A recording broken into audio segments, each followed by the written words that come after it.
ಎಲ್ಲರಿಗೂ ನಮಸ್ಕಾರ. ಆತ್ಮೀಯ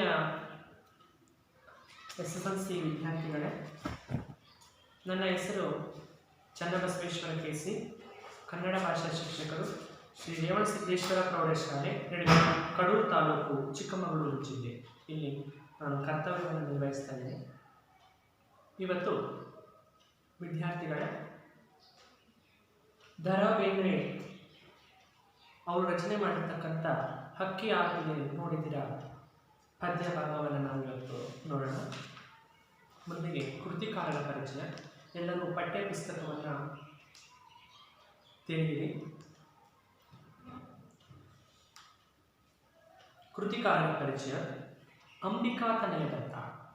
ಇವರ ಇನ್ನೊಂದು ಹೆಸರು, ದ ರಾ ಬೇಂದ್ರೆ ಅವರ ಇನ್ನೊಂದು ಹೆಸರು.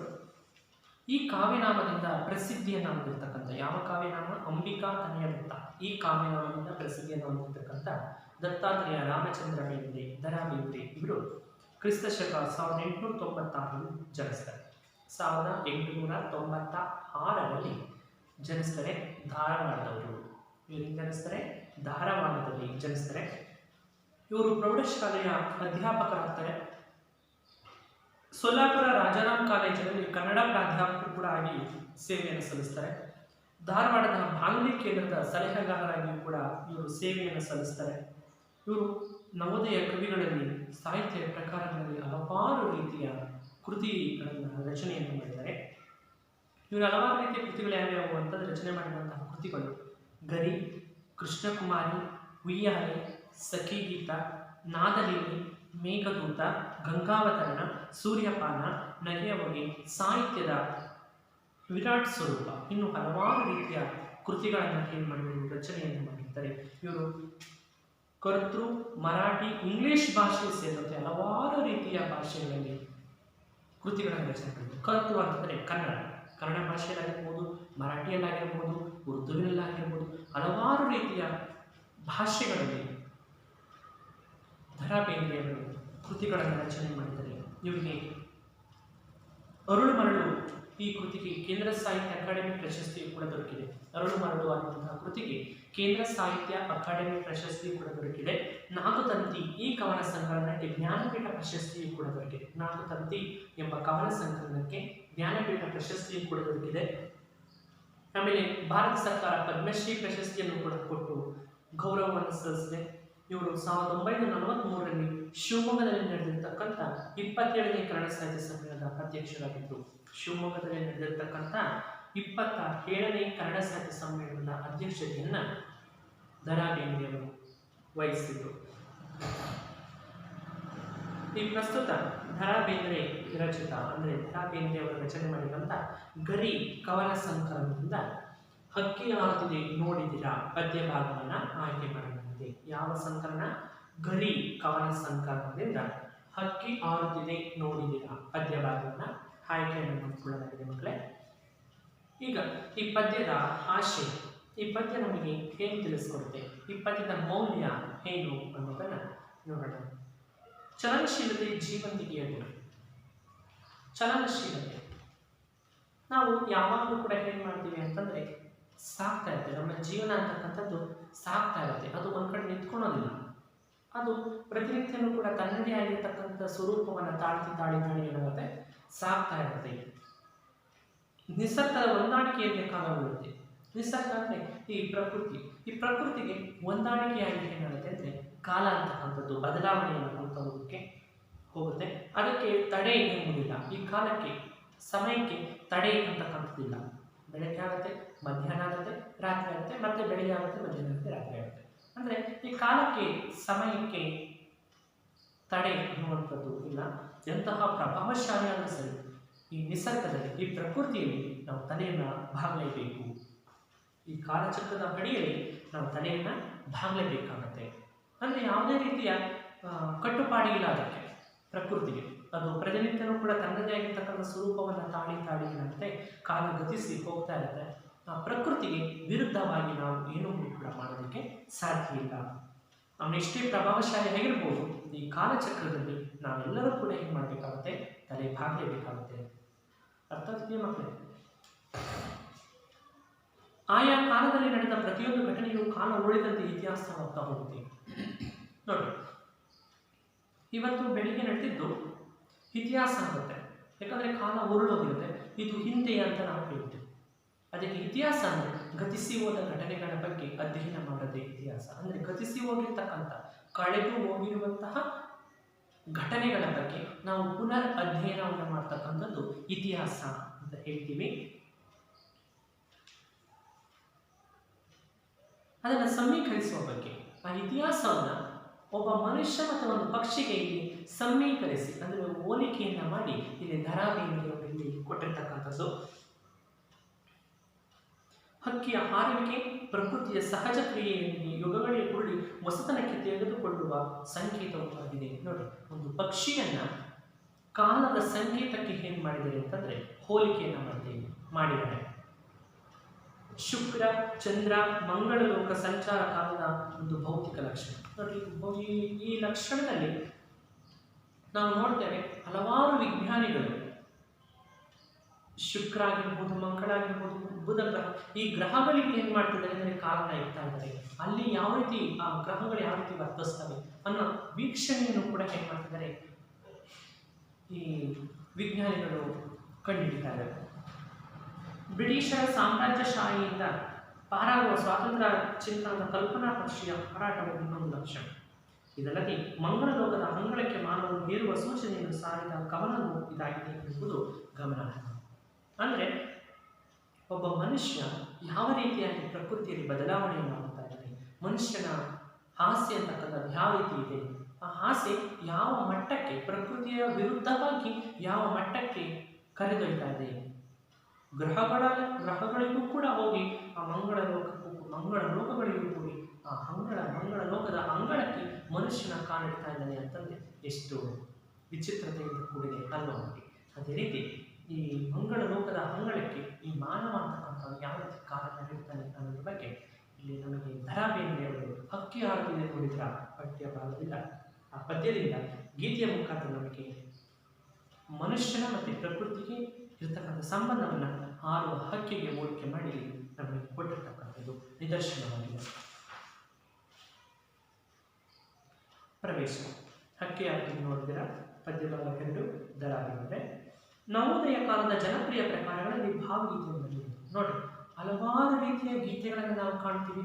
ದೇಶಭಕ್ತಿ ಗೀತೆಗಳನ್ನು ಕಾಣ್ತೀವಿ, ಜನಪದ ಗೀತೆಗಳನ್ನು ಕಾಣ್ತೀವಿ, ಲಾವಣಿಗಳನ್ನು ಕಾಣ್ತೀವಿ, ಹಲವಾರು ರೀತಿಯ ಗೀತೆಗಳನ್ನು ನಾವು ಕಾಣ್ತೀವಿ. ಅದರಲ್ಲಿ ಈ ಭಾವಗೀತೆ ಅಂತಕ್ಕಂಥದ್ದು ಕೂಡ ಒಂದಾಗಿದೆ. ವ್ಯಕ್ತಿಯೋರ್ವ ಯಾವುದಾದ್ರೂ ಒಂದು ಸಮಯದಲ್ಲಿ ನೋಡಿದ, ಕೇಳಿದ, ಅನುಭವಿಸಿದ ನಿಲುವುಗಳಿಗೆ ಮೂರ್ತ ರೂಪ ನೀಡುವುದು ಸುಲಭದ ಕೆಲಸ. ಈಗ ಒಬ್ಬ ವ್ಯಕ್ತಿ ಏನಾದರೂ ಒಂದು ಘಟನೆ ನಡೀತಾ ಇದೆ ಅಂದರೆ ಅದನ್ನು ನೋಡಿರ್ತಾನೆ, ಆ ಘಟನೆಯ ಬಗ್ಗೆ ಕೇಳಿರ್ತಾನೆ, ಆ ಕೇಳಿರುವುದನ್ನು ಇನ್ನೊಬ್ಬರ ಹತ್ರ ಹೇಳಬೇಕಾದ್ರೆ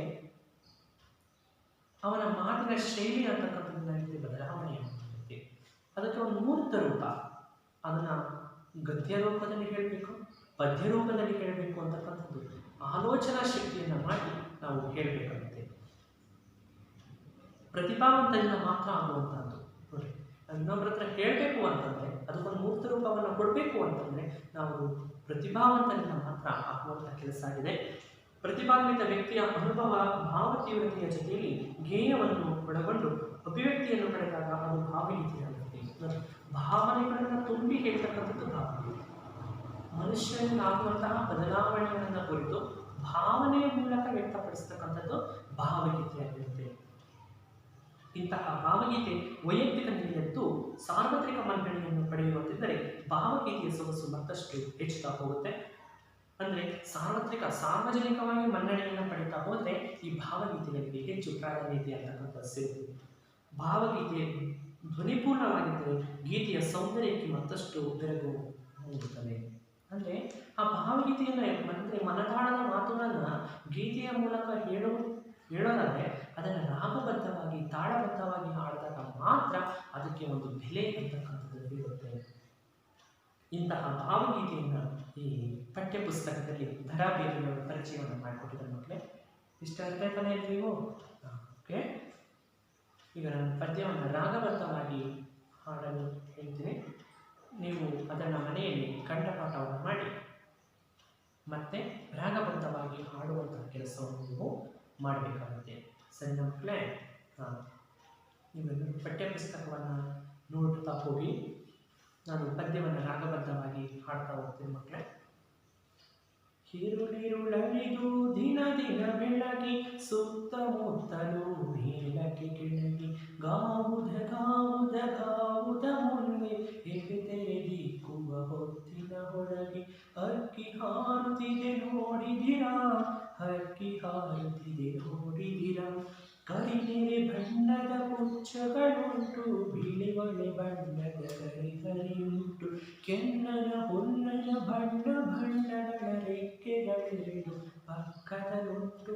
ಹಕ್ಕಿ ಹಾರುತ್ತಿದೆ ನೋಡಿದಿರಾ, ಹಕ್ಕಿ ಹಾರುತ್ತಿದೆ ನೋಡಿದಿರಾ. ನೀಲ ಮೇಘ ಮಂಡಲ ಸಮಬಣ್ಣ, ಮುಗಿಲಿಗೆ ರೆಕ್ಕೆಗಳುಳಿದವು ಹಣ್ಣ. ಚಿಕ್ಕೆಯ ಮಾಲೆಯ ಸೆಕ್ಕಿಸಿಕೊಂಡು ಸೂರ್ಯ ಚಂದ್ರನು ಮಾಡಿದೆ ಕಣ್ಣ. ಹಕ್ಕಿ ಹಾರುತ್ತಿದೆ ನೋಡಿದಿರಾ, ಹಕ್ಕಿ ಹಾರುತ್ತಿದೆ ನೋಡಿದಿರಾ. ರಾಜ್ಯದ ಸಾಮ್ರಾಜ್ಯದ ತೆನೆ ಹೊಕ್ಕಿ, ಮಂಡಲ ಹಿಂಡಲ ಗಳಗಳ ಮುಕ್ಕಿ, ತೇಲಿಸಿ ಮುಳುಗಿಸಿ ಖಂಡ ಖಂಡಗಳ ಸಾರ್ವಭೌಮರ ನೆತ್ತಿಯ ಕುಕ್ಕಿ. ಹಕ್ಕಿ ಹಾರುತ್ತಿದೆ ನೋಡಿದಿರಾ, ಹಕ್ಕಿ ಹಾರುತ್ತಿದೆ ನೋಡಿದಿರಾ. ಯುಗ ಯುಗಗಳ ಹಣೆ ಬರೆಹವ ಹೊರಸಿ, ಮಂಗಾಂತರಗಳ ಭಾಗ್ಯವ ತಿಳಿಸಿ, ರೆಕ್ಕೆಯ ಬೀಸುತ್ತ ಚೇತನಗೊಳಿಸಿ, ಹೊಸಗಾನದ ಹಸು ಮಕ್ಕಳ ಹರಸಿ. ಹಕ್ಕಿ ಹಾರುತ್ತಿದೆ ನೋಡಿದಿರಾ, ಹಕ್ಕಿ ಹಾರುತ್ತಿದೆ ನೋಡಿದಿರಾ. ಬೆಳ್ಳಿಯ ಹಳ್ಳಿಯ ಮೇರೆಯ ಮೀರಿ, ತಿಂಗಳಿ ನೋಡಿನ ನೀರನ್ನು ಹೀರಿ, ಆಡಲು ಆಡಲು ತಾ ಹಾರಾಡಲು ಮಂಗಳ ಲೋಕದ ಅಂಗಳ ಕೇರಿ. ಹಕ್ಕಿ ಹಾರುತ್ತಿದೆ ನೋಡಿದಿರಾ, ಹಕ್ಕಿ ಹಾರುತ್ತಿದೆ ನೋಡಿದಿರಾ.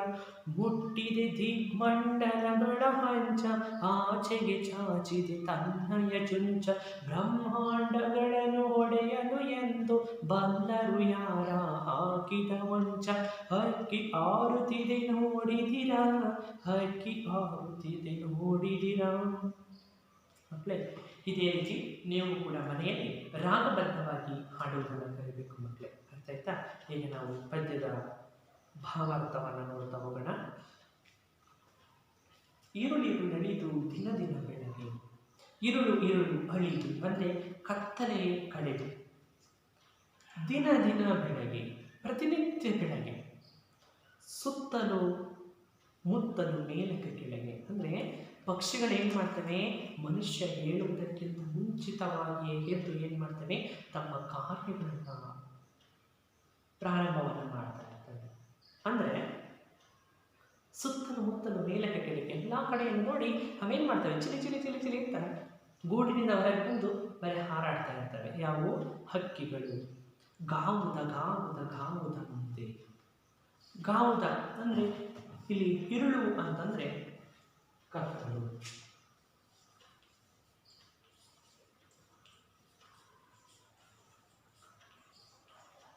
ಇರುಳು ಅಂತಂದರೆ ಕತ್ತಲು.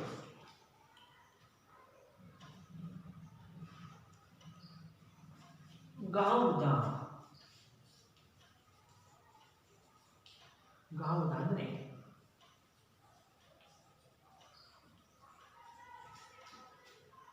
ದೂರವನ್ನು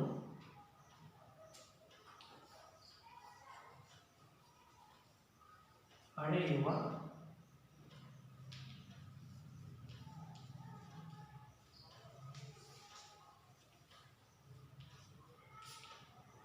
ಗಾವುದ ಅಂತಂದರೆ, ಗಾವುದು ಅಂದರೆ ದೂರವನ್ನು ಅಳೆಯುವ ಒಂದು ಪ್ರಮಾಣ.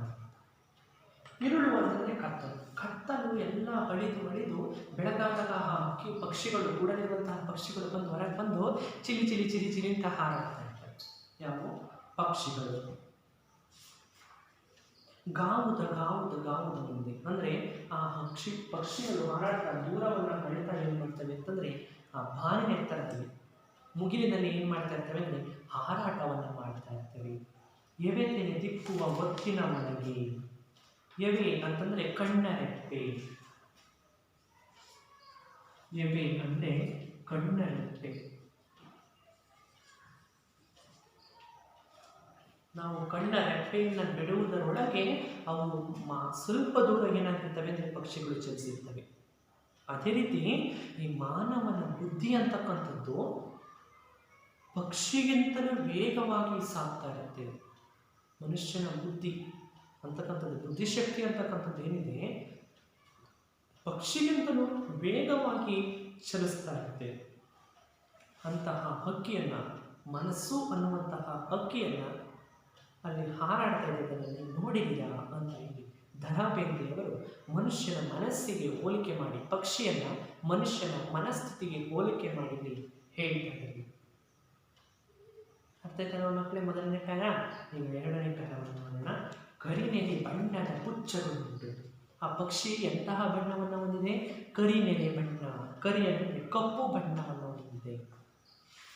ಕರಿನೆಲೆ ಬಣ್ಣದ ಪುಚ್ಚಗಳುಂಟು. ಕರಿ ಅಂತಂದರೆ ಕಪ್ಪು,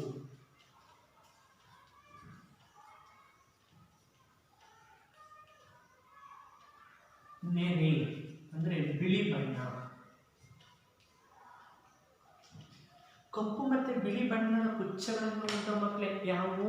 ಆ ಪಕ್ಷಿಗಳು ಕರಿ ಮತ್ತು ಬಿಳಿ ಬಣ್ಣದ ಪುಚ್ಚಗಳನ್ನು ಏನು ಮಾಡಿದ್ದಾವೆ?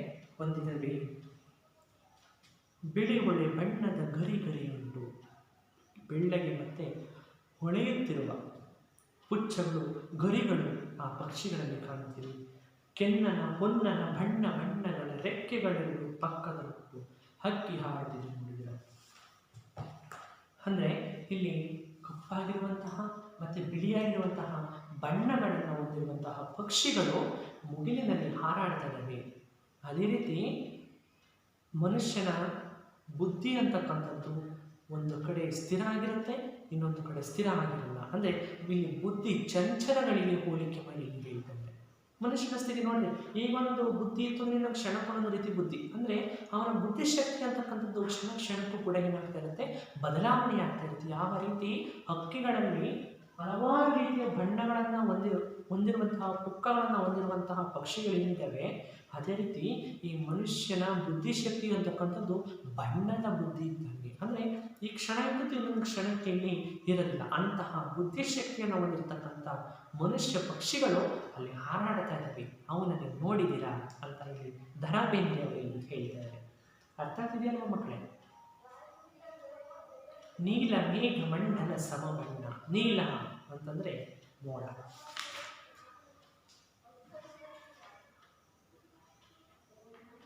ನೀಲ ಅಂದರೆ ಮೋಡ.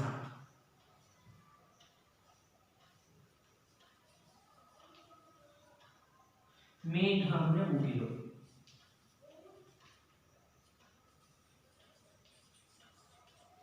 ನೀಲ ಮೇಘ ಮಂಡಲ. ಮಂಡಲ ಅಂತಂದರೆ ಈ ಭೂಪ್ರದೇಶ. ನೀಲ ಮೇಘ ಮಂಡಲ ಸಮಬಣ್ಣ ಅಂದರೆ ಆ ಬೆಳಗಾಗಿರುವಂತಹ ಸಮಯದಲ್ಲಿ ಈ ಮೂರೂ ವರ್ಣಗಳು ಕೂಡ ಏನಾಗಿರ್ತವೆ? ಸಮವಾಗಿರ್ತವೆ. ಮುಗಿಲಿಗೆ ರೆಕ್ಕೆಗಳು ಒಡೆದವು ಅಣ್ಣ.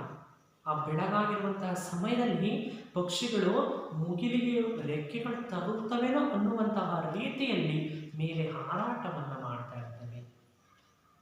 ಚಿಕ್ಕೆಯ ಮಾಲೆಯ ಸೆಕ್ಕಿಸಿಕೊಂಡು, ಚಿಕ್ಕೆಯ ಮಾಲೆಯ ಸೆಕ್ಕಿಸಿಕೊಂಡು.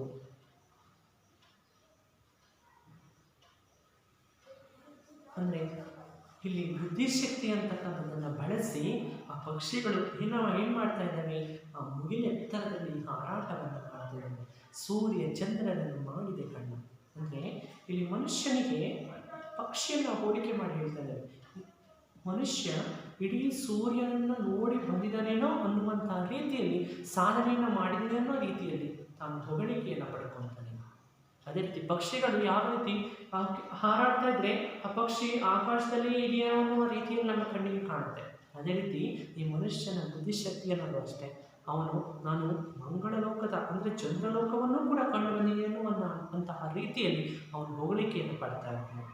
ಅಂತಹ ಪಕ್ಷಿ ಮುಗಿಲೆತ್ತರದಲ್ಲಿ ಹಾರಾಡ್ತಾ ಇದೆ ಅಂಥದ್ದನ್ನು ನೀವು ನೋಡಿದ್ದೀರಾ, ಗಮನಿಸಿದ್ದೀರಾ ಅಂತ ಈ ದ ರಾ ಬೇಂದ್ರೆಯವರು ಮನುಷ್ಯ ಪಕ್ಷಿಗೆ ಹೋಲಿಕೆ ಮಾಡಿ, ಒಂದು ಪಕ್ಷಿಯನ್ನು ಮನುಷ್ಯನಿಗೆ ಹೋಲಿಕೆ ಮಾಡಿ ಇಲ್ಲಿ ಹೇಳಿದಂತೆ. ರಾಜ್ಯದ ಸಾಮ್ರಾಜ್ಯದಿಂದ ನೋಡಿ, ಹಲವಾರು ರೀತಿಯ ಆಸೆಗಳನ್ನು ಇಟ್ಕೊಂಡಿರುವಂತಹ ಮಾನವ ಎಲ್ಲವನ್ನು ಕೂಡ ಇದು ಬೇಕು, ಅದು ಬೇಕು, ಈ ರಾಜ್ಯನೂ ಬೇಕು, ಆ ಕಡೆ ರಾಜ್ಯನೂ ಬೇಕು, ಈ ಕಡೆ ಅಂದರೆ ಆಸೆ ಅಂತಕ್ಕಂಥದ್ದು ಜಾಸ್ತಿ ಇರುತ್ತೆ. ಅದಕ್ಕೆ ಹೇಳ್ತಾರೆ ಆಸೆಗೆ ಕೊನೆ ಇಲ್ಲ ಅಂತ ಒಂದು ಮಾತನ್ನು ನೀವು ಕೇಳಿದ್ರೆ ಮಕ್ಕಳಿಗೆ. ಹಾಂ, ಆಸೆಗೆ ಕೊನೆ ಇಲ್ಲ ಅನ್ನುವಂತಹ ಒಂದು ಮಾತನ್ನು ಇಲ್ಲಿ ಹೇಳ್ತಾರೆ. ಮಂಡಲ ಗಿಂಟಲ ಗಣಗಣಕ್ಕೆ ಹಲವಾರು ರೀತಿಯ ಅದು ಬೇಕು ಇದು ಬೇಕು ಎಲ್ಲದೂ ಬೇಕು ಅನ್ನುವಂತಹ ಅತಿ ಆಸೆಯನ್ನು ಇಟ್ಕೊಂಡಿರ್ತಕ್ಕಂಥ ಮಾನವ. ಈ ಪಕ್ಷಿ ಎಲ್ಲದೂ ನನಗೇ ಬೇಕು ಅನ್ನುವಂತಹ ಆಸೆಯನ್ನು ಅಹಂಕಾರವನ್ನು ಇಟ್ಕೊಂಡಿರ್ತಕ್ಕಂಥ ಈ ಪಕ್ಷಿ ತೇಲಿಸಿ ಮುಳುಗಿಸಿ ಖಂಡಗಳ ಅಂದರೆ ಹಲವಾರು ರೀತಿಯ ಇಡೀ ಸಾಮ್ರಾಜ್ಯವೇ ನನಗೆ ಬೇಕು, ಅದು ಬೇಕು ಇದು ಬೇಕು ಎಲ್ಲದೂ ತನಗೇ ಬೇಕು ಅನ್ನುವಂತಹ ಆಸೆಯನ್ನು ಇಟ್ಕೊಂಡಿರ್ತಕ್ಕಂಥ ಪಕ್ಷಿ ಏನು ಮಾಡುತ್ತೆ, ಸಾರ್ವಭೌಮರ ನೆತ್ತಿಯ ಕುಕ್ಕಿ. ಅಂದರೆ ಯಾರ ಹತ್ರ ಹಣ ಅಂತಸ್ತುವನ್ನು ಜಾಸ್ತಿ ಇದೆಯೋ ಅವರ ತಲೆಯನ್ನಾದರೂ ಒಡೆದು ನಾನು ಗಳಿಸ್ಕೋಬೇಕು ಅನ್ನುವಂತಹ ಆಸೆಯನ್ನು ಇಟ್ಕೊಂಡಿರ್ತಕ್ಕಂಥ ಪಕ್ಷಿ ಅದು ಪಕ್ಷಿ ಅಂದರೆ ಮಾನವ. ಇಂತಹ ಗುಣಗಳು ಮನುಷ್ಯನಿಗೆ ಬಿಟ್ಟರೆ ಬೇರೆ ಯಾರಿಗೂ ಕೂಡ ಬರೋದಿಲ್ಲ. ಅಂತಹ ಪಕ್ಷಿ, ಅಂತಹ ಆಸೆಯನ್ನು ಇಟ್ಕೊಂಡಿರ್ತಕ್ಕಂಥ ಪಕ್ಷಿ ಹಾರಾಡ್ತಾ ಇದ್ದೀನಿ, ನೀವು ಗಮನಿಸಿದ್ದೀರಾ ಅಂತ ಇಲ್ಲಿ ಧರಾ ಬೇಂದ್ರೆ ಅವರು ಹೇಳಿದ್ದಾರೆ. ಯುಗ ಯುಗಗಳ ಹಣೆ ಬರಹ ಉಳಿಸಿ ಹಲವಾರು ರೀತಿಯ ಯುಗಗಳೇ ಕಳೆದೋದು, ಹಲವಾರು ಯುಗಗಳಿಂದಲೂ ಕೂಡ ಮನುಷ್ಯ ಅಂತಕ್ಕಂಥ ಒಂದು ಜೀವನವನ್ನು ಸಾಕ್ತಾನೆ ಬಂದಿದ್ದಾರೆ. ಆದರೆ ಅವನಿಗೆ ಆಸೆ ಅಂತಕ್ಕಂಥದ್ದು ಇನ್ನೂ ಕೂಡ ಕೊನೆಯಾಗಿಲ್ಲ. ಮನ್ವಂತರಗಳ ಭಾಗ್ಯವತಿಸಿ ಅಂದರೆ ಅಂತಹ ಆಸೆಯನ್ನು ಇಟ್ಕೊಂಡಿರ್ತಕ್ಕಂಥ ಪಕ್ಷಿ, ಮನುಷ್ಯ ಪಕ್ಷಿಗೆ ನಾವು ಹೊಸಕಾಲವಾಗಿ ರೂಪುಗೊಳ್ಳಬೇಕು ಅಂಥವನ್ನ ತೀಡಿ ಅವನಿಗೆ ಬುದ್ಧಿಯನ್ನು ಕಲಿಸಬೇಕು. ರೆಕ್ಕೆಯ ಬೀಸುತ್ತಾ ಚೇತನಗೊಳಿಸಿ, ರೆಕ್ಕೆಗಳನ್ನು ಬೀಸ್ತಾ ಏನು ಮಾಡ್ತಾ ಇದ್ದು ಹಲವಾರು ರೀತಿಯ ಗುಣ ಸ್ವಭಾವಗಳನ್ನು ಇಟ್ಕೊಂಡು ಆ ಪಕ್ಷಿಯ ಮೇಲೆ ಹಾರಾಟವನ್ನು ಮಾಡ್ತಾ ಇದೆ. ಹೊಸಗಾಲದ ಹಸು ಮಕ್ಕಳ ಹಸಿ, ಇನ್ನು ಬರ್ತಕ್ಕಂಥ ಮಕ್ಕಳು, ಮುಂದಿನ ಪೀಳಿಗೆಯ ಮಕ್ಕಳಿಗೆ ಅಲ್ಲಿ ಒಳ್ಳೆಯ ಜ್ಞಾನವನ್ನು ಬುದ್ಧಿಯನ್ನು ಕೊಡಲಿ ಅಂತ ಏನು ಮಾಡ್ತಾ ಇದೆ. ಆ ಹಕ್ಕಿ ಜೀವನವನ್ನು ಸಾಗಿಸ್ತಾ, ಕಾಲಚಕ್ರವನ್ನು ಸಾಗಿಸ್ತಾ ಏನು ಮಾಡ್ತಾ ಇದೆ ಅಂದರೆ ಹಾರಾಟವನ್ನು ಮಾಡ್ತಾ ಇದೆ. ಅಂತಹ ಹಕ್ಕಿಯನ್ನು ನೀವು ನೋಡಿದ್ದೀರಾ ಅಂತ ಇಲ್ಲಿ ಧರಾ ಬೇಂದ್ರೆ ಅವರು ಹೇಳ್ತಾ ಇದ್ದಾರೆ. ಬೆಳ್ಳಿಯ ಹಳ್ಳಿಯ ಮೇರೆಯ ಮೇಲೆ ತಿಂಗಳಿ ಮೂಡಿನ ನೀರನ್ನು ಹೀರಿ ಆಡಲು ಹಾಡಲು ತಾ ಹಾರಾಡಲು ಮಂಗಳ ಮುಖದ ಅಂಗಳಕ್ಕೇರಿ ಹಕ್ಕಿ ಹಾರಿತು. ನೋಡ್ರಿ, ಇಲ್ಲಿ ಮನುಷ್ಯನಿಗೆ ಆಸೆಗೆ ಮಿತಿಯೇ ಇಲ್ಲ. ಆಸೆಯನ್ನೇ ಇಟ್ಕೊಂಡಿರ್ತಕ್ಕಂಥ ಮಾನವ ಏನು ಮಾಡ್ತಿದ್ರೆ ಬೆಳ್ಳಿಯ ಹಳ್ಳಿಯ ಮೇರೆಯ ಮೀರಿ, ಬೆಳ್ಳಿಯ ಹಳ್ಳಿಯ ಮೇರೆಯ ಮೀರಿ ಅಂದರೆ ಬೆಳ್ಳಿ ಅಂತಂದರೆ ಶುಕ್ರ.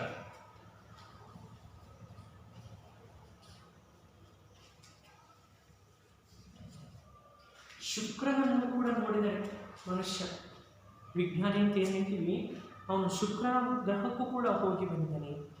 ತಿಂಗಳಿನೂರಿನ ನೀರನ್ನು ಹೀರಿ, ತಿಂಗಳ ಅಂತಂದರೆ ಚಂದ್ರ.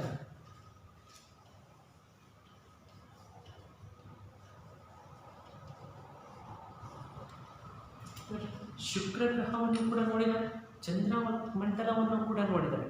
ಅಂದರೆ ಈ ವಿಜ್ಞಾನಿ ಅಂತಕ್ಕಂಥವ್ರು ಏನು ಮಾಡ್ತಾ ಇದ್ದಾನೆ ಅಂತಂದರೆ ಇಡೀ ಬ್ರಹ್ಮಾಂಡವನ್ನೇ ಕೆದಕ್ತಾ ಇದ್ದಾರೆ. ಇಡೀ ಬ್ರಹ್ಮಾಂಡದಲ್ಲಿ ಏನೇನು ಆಗ್ತಾ ಇದೆ ಎಲ್ಲವನ್ನೂ ಗಮನಿಸಿ ಇಲ್ಲಿ ನೋಡ್ತಾ ಇದ್ದಾರೆ. ಆಡಲು ಹಾಡಲು ತಾ ಹಾರಾಡಲು. ನೋಡಿ, ಮನುಷ್ಯ ಬರೀ ಭೂಮಿ ಮೇಲೆ ಮಾತ್ರ ಓಡಾಡ್ತಾ ಇಲ್ಲ, ಅವನು ಆಕಾಶ ವಾಯುಮಾರ್ಗದಲ್ಲಿಯೂ ಕೂಡ ವಿಹಾರವನ್ನು ಮಾಡ್ತಾ ಇದ್ದಾನೆ, ವಾಯುಮಾರ್ಗದಲ್ಲಿಯೂ ಕೂಡ ಸಂಚಾರವನ್ನು ಮಾಡ್ತಾ ಇದ್ದಾನೆ. ಯಾವುದರ ಮುಖಾಂತರ? ವಿಜ್ಞಾನದ ಮುಖಾಂತರ. ವಿಜ್ಞಾನ ಅಂತಂದ್ರೆ ಏನು? ವಿಮಾನಯಾನ ಆಗಿರ್ಬೋದು ಅಥವಾ ವ್ಯೋಮ ಮಾರ್ಗದ ಮುಖಾಂತರ ಕೂಡ ಏನು ಮಾಡ್ತಿದ್ದಾರೆ ಈ ಮನುಷ್ಯ ಅಂತಕ್ಕಂಥದ್ದು ಮಂಗಳ ಲೋಕದ ಅಂಗಳಕ್ಕೂ ಕೂಡ ಕಾಲನ್ನು ಇಟ್ಟಿದ್ದಾನೆ. ಅಂದರೆ ಮಂಗಳ ಗ್ರಹದಲ್ಲಿ ಯಾವ ಯಾವ ಬದಲಾವಣೆಗಳು ನಡೀತವೆ, ಏನೇನು ಬದಲಾವಣೆಗಳು ನಡೀತವೆ ಅನ್ನುವಂತಹ ಮಾಹಿತಿಯನ್ನು ಕೂಡ ಏನು ಮಾಡಿದ್ದಾನೆ ಇಲ್ಲಿ ಕಲೆ ಹಾಕಿದ್ದಾನೆ. ಅಂತಹ ಹಕ್ಕಿಯನ್ನು ನೀವು, ಅಂತಹ ಮನುಷ್ಯನನ್ನು ನೀವು ನೋಡಿದ್ದೀರಾ, ಅಂತಹ ಪಕ್ಷಿ ಅಲ್ಲಿ ಹಾರಾಡ್ತದೆ, ಅಂತಹ ಹಕ್ಕಿಯನ್ನು ನೀವು ಗಮನಿಸಿದ್ದೀರಾ ಅಂತ ಇಲ್ಲಿ ಧರಾ ಬೇಂದ್ರೆಯವರು ಭಾವಗೀತೆಯ ಮುಖಾಂತರ ಇಲ್ಲಿ ವರ್ಣನೆಯನ್ನು ಮಾಡಿದ್ದಾರೆ. ಮಕ್ಕಳೇ, ಮುಟ್ಟಿದೆ ದಿಗ್ಬಂಡಲಗಳ ಹಂಚ, ಎಲ್ಲವನ್ನೂ ಕೂಡ ಇಡೀ ಬ್ರಹ್ಮಾಂಡವನ್ನೇ ಏನು ಮಾಡಿದ್ದಾನೆ ಆ ಮನುಷ್ಯ ಅಂತಕ್ಕಂಥ ಸುತ್ತಿದ್ದಾನೆ. ಆಚೆಗೆ ಚಾಚಿದೆ ತನ್ನಯ ಚುಂಚ, ಅಂದರೆ ಅಷ್ಟೂ ಸಾಲದೆ ಮತ್ತೆ ಅವನ ಬಾಲವನ್ನು ಚಾಚ್ತಾ ಇದ್ದಾನೆ. ಅಂದರೆ ಮನುಷ್ಯನಿಗೆ ಆಸೆ ಅಂತಕ್ಕಂಥದ್ದು ಏನಾಗಿದೆ, ಹೆಚ್ಚಾಗಿದೆ. ಆ ಮನುಷ್ಯ ಆಸೆಯಲ್ಲಿಯೇ ಮುಳುಗೋಗಿದ್ದಾನೆ. ಬ್ರಹ್ಮಾಂಡಗಳನ್ನು ನಡೆಯಲು ಇದ್ದು ಬಲ್ಲಲು ಯಾಕೆ ಹಾಕಿದ ಮಂಚ ಹಕ್ಕಿ ಹಾಕಿದವಲ್ಲ. ಇಂತಹ ಆಸೆ ಮಿತಿ ಇಲ್ಲದ ಮನುಷ್ಯ ಇನ್ನೊಬ್ಬರನ್ನ ಕಡೆಗಣಿಸಿ ಆದರೂ ಕೂಡ ನಾನು ಬದುಕಬೇಕು ಅನ್ನುವಂತಹ ಮಹದಾಸೆಯನ್ನು ಇಟ್ಕೊಂಡಿರ್ತಕ್ಕಂಥ ಮನುಷ್ಯರು ನಮ್ಮ ಸಮಾಜದಲ್ಲಿ ಹಲವಾರು ಸಾಕಷ್ಟು ಜನರು ಕೂಡ ಸಿಗ್ತಾರೆ. ಅಂತಹ ಆಸೆಯನ್ನು ಇಟ್ಕೊಂಡಿರ್ತಕ್ಕಂಥ ಮನುಷ್ಯ ಪಕ್ಷಿ ಅಂತಕ್ಕಂಥದ್ದು ಅಲ್ಲಿ ಮೇಲೆ ಹಾರ್ತಾ ಇದೆ. ಅದನ್ನು ನೀವು ನೋಡಿದ್ದೀರಾ ಅಂತ ಏನು ಮಾಡ್ತಾ ಇದ್ದಾರೆ ಇಲ್ಲಿ ಧಾರಾವಾಹಿಯಲ್ಲಿ ಭಾವಗೀತೆಯ ಮೂಲಕ ವರ್ಣನೆಯನ್ನು ಮಾಡಿರುವಂಥದ್ದನ್ನು ನಾವು ಈ ಪದ್ಯದಲ್ಲಿ ಗಮನಿಸ್ತೇವೆ. ಪ್ರೀತಿ ಮಕ್ಕಳೇ, ಅರ್ಥ ಆಯ್ತಲ್ವ? ಇಷ್ಟು ಮನುಷ್ಯನಿಗೆ ಹೋಲಿಕೆ ಮಾಡಿರುವಂತಹ ಪಕ್ಷಿ ಯಾವ ರೀತಿ ಕಾಲಚಕ್ರವನ್ನು ಉರುಳಿಸ್ತಾ ತನ್ನ ಜೀವನವನ್ನು ಸಾಗಿಸ್ತಾ ಇದೆ. ಅಂದರೆ ಮನುಷ್ಯನಿಗೆ ಎಂತೆಂತಹ ಬುದ್ಧಿಗಳು ಬರ್ತವೆ, ಅದರ ಮನಸ್ಸು ಯಾವ ರೀತಿ ತುಡುಕ್ತಾ ಇರುತ್ತೆ, ಮನುಷ್ಯನ ಮನಸ್ಸು ಅಂತಕ್ಕಂಥದ್ದು ಯಾವ ರೀತಿ ಇರುತ್ತೆ ಅನ್ನೋದ್ರ ಬಗ್ಗೆ ಇಲ್ಲಿ ತುಂಬ ವರ್ಣನಾ ರೀತಿಯಾಗಿ ಏನು ಮಾಡಿದ್ದಾರೆ ಅಂದರೆ ಧಾರಾವಾಹಿಯವರು ವರ್ಣನೆಯನ್ನು ಮಾಡಿರುವಂಥದ್ದನ್ನು ನಾವು ಈ ಪದ್ಯ ಭಾಗದಲ್ಲಿ ನಾವು ಗಮನಿಸ್ತೇವೆ. ಪ್ರೀತಿಯ ಮಕ್ಕಳೇ, ಇಷ್ಟು ಹಕ್ಕಿ ಹಾರುತ್ತಿದೆ ನೋಡಿದ ಪದ್ಯ ಭಾಗ ಎಲ್ಲರಿಗೂ ಅರ್ಥ ಆಯ್ತಲ್ಲ ಮಕ್ಕಳೇ? ಈಗ ನಾನು ಗೃಹ ಕಾರ್ಯಕ್ಕಾಗಿ ಕೆಲವು ಪ್ರಶ್ನೆಗಳನ್ನು ಹೇಳ್ತಾ ಹೋಗ್ತೀನಿ. ಅವನ್ನ ನೀವು ಬರೆದುಕೊಂಡು ಆ ಪ್ರಶ್ನೆಗಳಿಗೆ ಉತ್ತರ ಪತ್ರಿಕೆಯಲ್ಲಿ ಉತ್ತರಿಸಿ ಬರುವಂತಹ ಕೆಲಸವನ್ನು ನೀವು ಮಾಡಬೇಕು. ಬರೀ ಉತ್ತರವನ್ನು ಬರೆದುಕೊಂಡು ಬರೋದಷ್ಟೇ ಅಲ್ಲ, ಅದನ್ನು ಕಲಿಯುವಂತಹ ಪ್ರಯತ್ನವನ್ನು ಕೂಡ ನೀವು ಮಾಡಬೇಕಾಗುತ್ತೆ.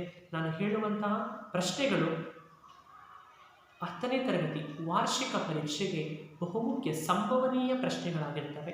ನಾವು ನೀವು ಕಡ್ಡಾಯವಾಗಿ ಕಲಿತೀರಾ ಅನ್ನುವಂತಹ ಭರವಸೆಯಿಂದ ನಾನು ಕೆಲವಷ್ಟು ಪ್ರಶ್ನೆಗಳನ್ನು ನಾನು ನಿಮಗೆ ಹೇಳ್ತಾ ಹೋಗ್ತೀನಿ. ಅವನ್ನು ನೀವು ಬರೆದುಕೊಳ್ಳುವ ಪ್ರಯತ್ನವನ್ನು ಮಾಡಿ ಮಕ್ಕಳೇ. ಈಗ ಉದಾಹರಣೆಗೆ ಕೆಲವಷ್ಟು ಪ್ರಶ್ನೆಗಳನ್ನು ಹೇಳ್ತೀನಿ. ನಾನು ಹೇಳುವಂಥ ಪ್ರಶ್ನೆಗಳು SLC ವಾರ್ಷಿಕ ಪರೀಕ್ಷೆಗೆ ಸಂಬಂಧೀಕರಿಸಿರುವಂತಹ ಪ್ರಶ್ನೆಗಳನ್ನೇ ಹೇಳ್ತೀನಿ, ಅವನು ನೀವು ಬರೀತಾ ಹೋಗಿ. ಹಕ್ಕಿಯ ಗರಿಯಲ್ಲಿ ಯಾವ ಯಾವ ಬಣ್ಣಗಳಿವೆ? ಮೊದಲನೇ ಪ್ರಶ್ನೆ, ಹಕ್ಕಿಯ ಗರಿಯಲ್ಲಿ ಯಾವ ಯಾವ ಬಣ್ಣಗಳಿವೆ? ಬರ್ಕೊಂಡ್ರ ಮಕ್ಕಳೇ? ಹಕ್ಕಿಯ ಕಣ್ಣುಗಳು ಯಾವುವು?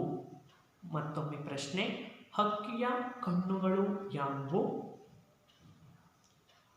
ಮೂರನೇ ಪ್ರಶ್ನೆ, ಹಕ್ಕಿಯು ಯಾವುದರ ಸಂಕೇತವಾಗಿದೆ? ಮತ್ತೊಮ್ಮೆ ಪ್ರಶ್ನೆ, ಹಕ್ಕಿಯು ಯಾವುದರ ಸಂಕೇತವಾಗಿದೆ? ಇನ್ನು 2-3 ವಾಕ್ಯದ ಪ್ರಶ್ನೆಗಳಿಗೆ ಹೋದರೆ, ಹೊಸಗಾಲದ ಹಸು ಮಕ್ಕಳನ್ನು ಹಕ್ಕಿ ಹೇಗೆ ಹರಸಿದೆ? ಹೊಸಗಾಲದ ಹಸು ಮಕ್ಕಳನ್ನು ಹಕ್ಕಿ ಹೇಗೆ ಹರಸಿದೆ?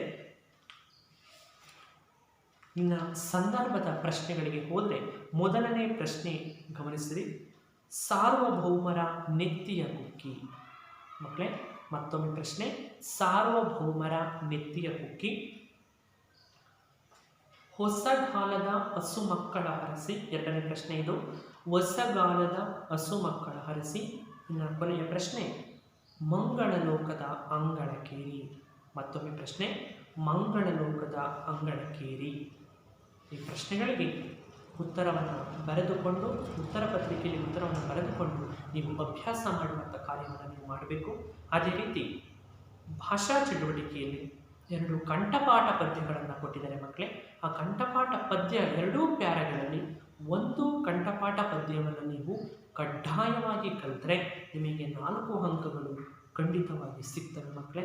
ಆ 4 ಅಂಕಗಳನ್ನು ಗಳಿಸುವಂತಹ ಪ್ರಯತ್ನವನ್ನು ನೀವು ಪದ್ಯ ಕಲಿಯುವುದರ ಮುಖಾಂತರ ಮಾಡಿದರೆ ನಿಮಗೆ 4 ಅಂಕಗಳು ಕಡ್ಡಾಯವಾಗಿ ಸಿಗ್ತವೆ. ಇಷ್ಟು ಪ್ರಶ್ನೆಗಳು ವಾರ್ಷಿಕ ಪರೀಕ್ಷೆಗೆ ಸಂಬಂಧೀಕರಿಸಿರುವಂತಹ ಪ್ರಶ್ನೆಗಳಾಗ್ತವೆ. ನೀವು ಇವನ್ನು ಕಲಿತು ಯಶಸ್ಸಿಯನ್ನು ಗಳಿಸಿ ಅಂತ ಹೇಳಿದ ಈ ತರಗತಿಯನ್ನು ಮುಗಿಸ್ತೇನೆ. ಎಲ್ಲರಿಗೂ ನಮಸ್ಕಾರ.